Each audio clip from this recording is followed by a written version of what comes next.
Without a doubt, the number one strategy that I see people getting wrong in the way they approach building their business is property development. When you're a property developer, this is a profit or an asset strategy. It is not a cash flow business. People get into property development, spend lots of money on running the team, have overheads they can't afford, and then developments that make no money. In this Blueprint podcast, I'm going to take you through the property development business blueprint in less than 10 minutes and show you how you can make over £1 million a year from only one employee. When we go into property development, it is without a doubt the opportunity for you to make more money than you've ever made, but it is also the biggest risk you're going to take, and you can also lose everything you've ever had. What we want to do is look at how can you genuinely make 6- and 7-figure profits per annum from having only one employee in your team, minimal overheads, maximum margins, and I'm going to explain it in less than 10 minutes. So here goes. Remember, this is not a cash flow business. It is a profit or an asset business, profit being build to sell or asset being build to hold. It is not a cash flow strategy. You do not want to have 5, 10, 20,000 pounds worth a month worth of overheads for your business, your team, your offices. You want to have low fixed costs, maximum variable costs. And remember, it's a project and profit focused business. It is not a trading or cash flow business. So when we're looking at how do we do this? So we're going to look at sourcing, we're going to look at stacking, securing, structuring, site management, and then the system that we use and have done for over a decade to deliver these sites in practice. So the first is sourcing. So how do you go about sourcing your deals? Well, if it's smaller deals, then we would do that in-house. So the head of portfolio builder, Jen, who runs our company, she would actually do that in-house, or she would work with sourcers who are third party for the smaller deals. When we're talking about 7- and 8-figure deals, they're very much sourced by me. Now, I've tried to outsource it, I've tried to delegate it, but the reality that I've seen in practice from both myself and other developers that I know that are genuinely going out there and making multiple 7 figures a year is the value is in the developer's margin. You know, the value is in that expertise of identifying the right site, drafting the right scheme, being able to see angles that other people can't see, knowing the planning rights, the rules, or the permitted development considerations better than anybody else does, including your architect, planning consultant, and local council. So sourcing for the big sites, I actually still do myself, but equally, I'm not spending £10,000 a month doing direct to vendor letters. I'm not spending hours a day trawling through Rightmove. I genuinely am flicking through the commercial side of Rightmove, flicking through Estates Gazette, flicking through other commercial agent websites on a Sunday afternoon. This is genuinely what I do. Sunday afternoon, or whenever I'm sort of sitting there flicking through, looking for a deal, and I'm looking for angles. I'm looking for needle in a haystack. I'm looking for deals that nobody else has seen the margin on. And I'm looking at it and thinking, even if this thing falls down and I sell the bricks, it's still going to make money. Even if plan A, B, and C don't work, I've still got D, E, and F. But all of this has come out after 20 years of being in construction, being in investment, being in property development. It's like really having that tacit experience to be able to look at stuff and just see things that others would miss. And you know, if I look at my deals, I always think, wow, that's the best deal I've ever done, or I'll be surprised to see if I ever do another one of those. But that's been the case for every deal for the last 10 years. So it's like none of them are the same. They're all different. They've all got different reasons why they're going to be really lucrative. But it's only really me that understands that. So rather than try and tell you to delegate or use deal sources, if you genuinely want to spend £1 million and make £1 million profit, you know, talking about 20, 30, 40, 50% return on investment, in my experience at least, you need to do a degree of the sourcing yourself. Stacking. So to stack it, I've just literally got one appraisal template, and what I'm looking at is all about, I use square foot rather than square meterage. I do conversions rather than new build, and my appraisal template is specifically for build to lease. All I'm looking at is the price per square foot. How much am I going to pay for it? What's per square foot? What's the build cost going to be per square foot? What's the GDV cost going to be per square foot? And I'm really just working it out on square footage. Now, this isn't the most sophisticated way. You can spend hours or days pulling together all sorts of plans, drawings, block schemes.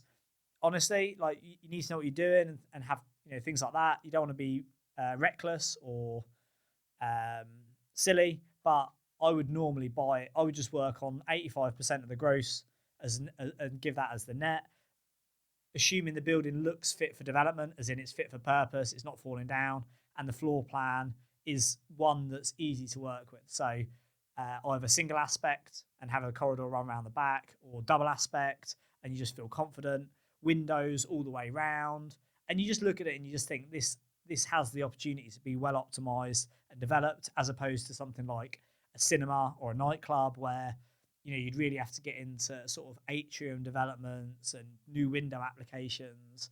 I tend to go for the low hanging fruit, and I stack it pretty much on square footage. I know most markets that we invest in. I know what other sites have cost us, and I can work out basically on that whether it's going to be a site that we explore or not.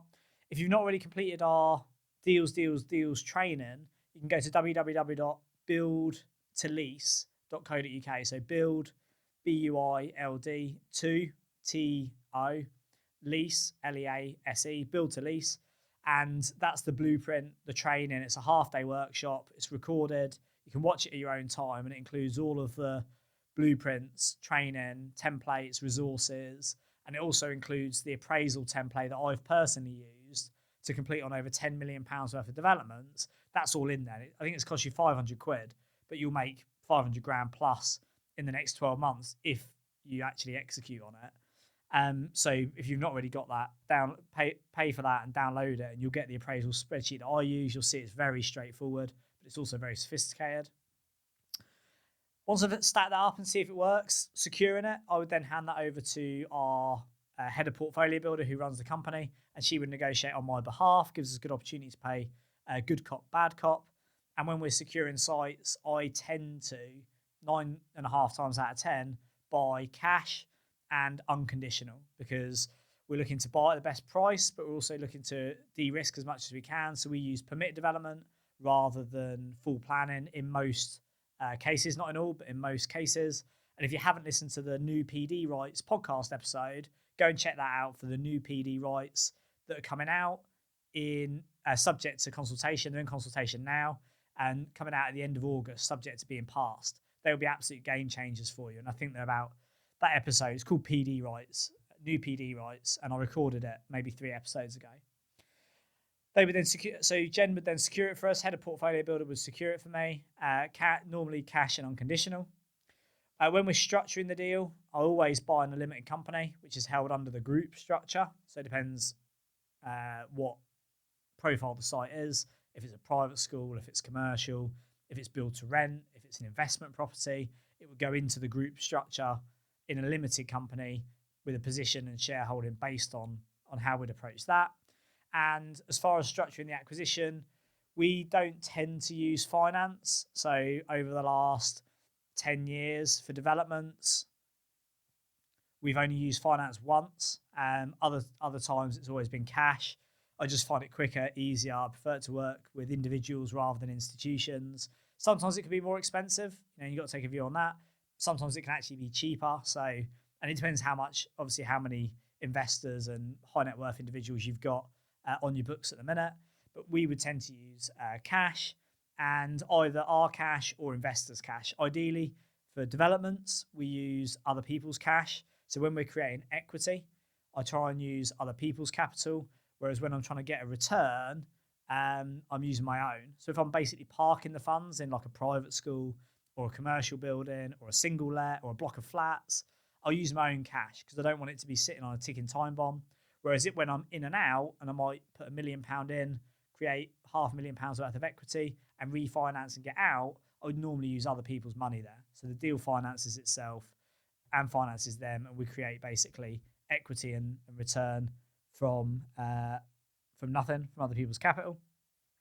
So that's how we've structured the deal, actually acquiring it. Site management. Now, there's 2 routes that most people go. One is using a project manager and then subbing out all the work to other contracts. The other is a main contractor or principal contractor route. We all day long go for the principal contractor, the main contractor route. I've used both. I've worked in both for the last 20 years. And there's definitely pros and cons. It depends on your expertise, your position in the business. It depends on the site and how big it is, how tight the margins are, how complex the construction is, how you structure it. But I would say for our sort of normal 1 to 10 million pound build, we would go for a main contractor, and we would have the structure would be like this. It would be a head of portfolio builder, or senior site coordinator, whoever is employed by you, that one person. They would then manage. The way we do it is a QS. So we have a quantity surveyor underneath them who reports to the head of the business, head of the development company, and manages everything below. The QS would then put the contract out to tender to main contractors, ideally a main contractor that we already know, like, and trust, and ideally a sort of an independent, so not a big corporate for the sites we use, at least, because we want to keep them nice and lean, and we don't want to be paying for head offices and admin and management teams. We want to be paying for ideally trades and project management, but underneath a main contractor. So the QS would then go to the main contractor and put it out to tender, get the tender agreed. And then what would happen as it's run is we would have a monitoring surveyor to oversee the bank drawdowns. So head of the business, development company, then the QS. QS manages the main contractor, and then the monitoring surveyor would represent the bank and draw down the funds against what I'll talk to you about in a minute with the systems, basically the site being on time and being on budget. And then finally the system. So the system that we would use is basically, on the way in, we would use what's called a project plan, which is basically, here's the next 12 months listed out, and here's how we expect it to play out. 3 months in conveyancing, 3 months in prior notification, 6 weeks for tender process. And we would just do it on a spreadsheet. That would be our project plan. Like, roughly, this is how moving tenants out, 90-day void, prior notification, drafting a survey, drafting a drawings, preparation and submission of application, construction phase. And, we would just work on a very, very headline from the off. This is what we think is going to happen. When we get the QS go to tender, what the main thing we're working the whole project around is a JCT contract with the main contractor. And the main contractor is basically one point of risk rather than a project manager who would then sub the work out. The project manager is your responsibility, and then so are all the trades. The reason I prefer a main contractor is we've basically got one throat to choke. You've got one point of risk. You've got one person to be responsible for.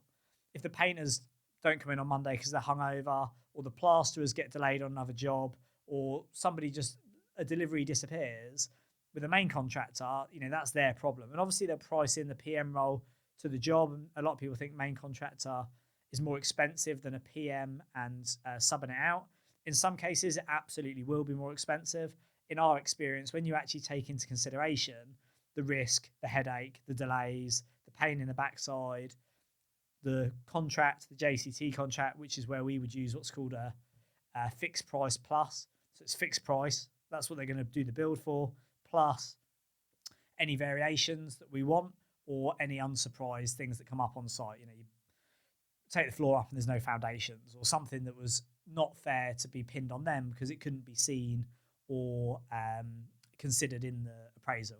But if they've misquoted their joinery, their painting, their M&E work, whatever, that's their liability because it's fixed price.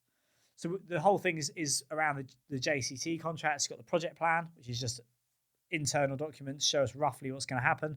You could do it on a whiteboard, you could do it on a calendar. We do it on a Gantt chart. A JCT contract then, which would be fixed price plus, which would then be with the main contractor, and it would include scheduling, delays, drawdowns, penalties, fixed price elements, variations. And that really is the risk management element. That would be drafted by the QS. It's not something you can download online. It comes out like a Bible. It probably costs £10,000 to £30,000 to have drafted.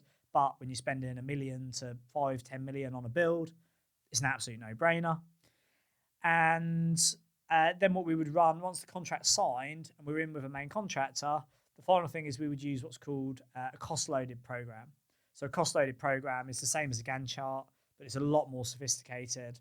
So it would show exactly all the different phases of the development. So the demo, the strip out, first fix, second fix, painting, decorating, roofing, etc. It's a very, very extensive document created by the QS. It details exactly what needs to be done, when it needs to be done. And that's the programming element, the Gantt chart, the program of the delivery. And it's against that your main contractor would be held accountable and liable and penalised if they don't adhere to the terms of the JCT. And then finally, the cost loaded element of it. The reason it's called a cost loaded program is a program would be, it goes to the cinema or a show. Here's the program. It's going to be this act, then this break, then this, etc. It's the program of the build. But the fact that it's cost loaded is it shows where the costs are. So you might have some front loading where you've got to buy stuff in. Ideally, then you would use a mechanism to secure your interest, like a vesting certificate or something like that. And you would pay the main contractor. If it was a £500,000 job, you wouldn't be surprised to be paying 10%, maybe up to 10% up front to start the job. Scaffolding, security, storage, facilities. Some capital outlay or buying. Demos not normally that expensive. It's more like skips. But if they were starting a new build element and had to get block and a brickwork in, or they were taking the roof off, is not unheard of to front load it if they don't have working capital. And if you're going for the sort of independence, it's quite likely they're not going to have that level of working capital, which plays into your favour on the basis that it's a reflection of the sort of businesses you're using, but also increases your risk. So if you're not paying everything in arrears, that is your risk element.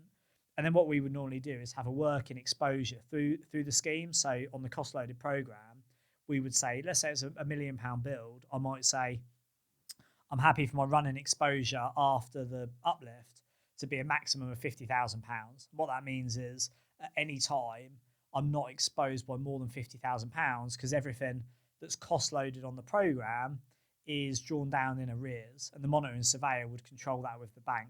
So if there's a floating working capital of 50k that you've put in on a £1 million build, that's 5%. But the cost loaded program would say, right, at the end of week 4, these are the works that should have been completed. If they are completed, the drawdown is now £100,000. And then what would happen is the monitoring surveyor and RQS would go out, look at it and say, yeah, all of that's been done. All that's been completed on time, on budget, 100 grand now to be drawn down. They draw it down, pay it to the main contractor, and you're paying for work that's being completed only. Or they might say that, yeah, this has all been completed. However, none of the boilers have gone in, but I have seen the boilers on site. So you might say 80% has been completed. That's 80 grand. There's 10 grand's worth of boilers on site. We've seen them and we've got a vesting certificate to say that's secure, but they haven't been installed. So 10 grand for materials on site will pay, or some people might not pay if it's not already screwed to the wall. But if you've got a vesting certificate, that will protect you. And then the £10,000 installation would be moved on to the next drawdown, which might be in, you don't want to do them too frequently because you have to pay for them, but it might be every 4 weeks or 6 weeks or 12 weeks, depending how big the build is. And we would normally do it probably every 4 to 6 weeks to keep things moving with a smaller main contractor who might not have that working capital. So hopefully that makes sense, and hopefully that was less than 10 minutes. But that is the property development business builder blueprint. In 10 minutes, that's how we source our deals, structure them, how we stack them, how we secure them, how we schedule them out on site, and the strategy, system, and scheme that we use to have one employed team member. If we don't have any sites, we don't have any overheads, 7 and 8 figure developments, all contracted out to a main contractor rather than a project manager, and then using that project plan, cost loaded program, and JCT contract makes it explicitly clear what needs to be done, who's going to do it, where the liabilities are. And our sentiment around these businesses really is don't start until it's finished. If you let a trade start before the contract's done, the scope of works, the schedule, it's a complete false economy. All of the work from my side is done before the site build starts. After that, as long as the pre commencement, before the site starts, as long as that's done properly, that's where, for me, the risk management takes place. Once you get into the build, it's then just a case of the QS and the QS and the main contractor project managing the site effectively to deliver it on time and on budget with as few issues, variations, or unseen as possible. Hope you got value from that, and I hope you enjoyed this property development business blueprint. If you know somebody who's a property developer or going from 6-figure refurbs into 7-figure small and medium-sized developments, share this with them. And like I said, if you've not already completed our half-day online, completely recorded training, you can watch it whenever you want. It's £500. It can make you over 500,000 in the next 12 months. Just go to www.buildtolease.co.uk and you can get all of the blueprints, all of the structure, all of the training, the deals that I actually do. You'll see behind the scenes how I bought them, how I built them, how much I made on them, and the explicit strategy and structure that I've used that you can then copy. And all of the resources are in there, as well as the appraisal I've used to complete on over £10 million worth of deals. Download it, put your figures in. I'll train you on the training about how to do it. And best of luck going and getting your first 6 and 7-figure developments. And remember, this is not a cash flow business. Low overheads, low fixed price, high variable, high margins, and I think you'll do really well. Success and failure, both very predictable, and I'll see you on the next episode.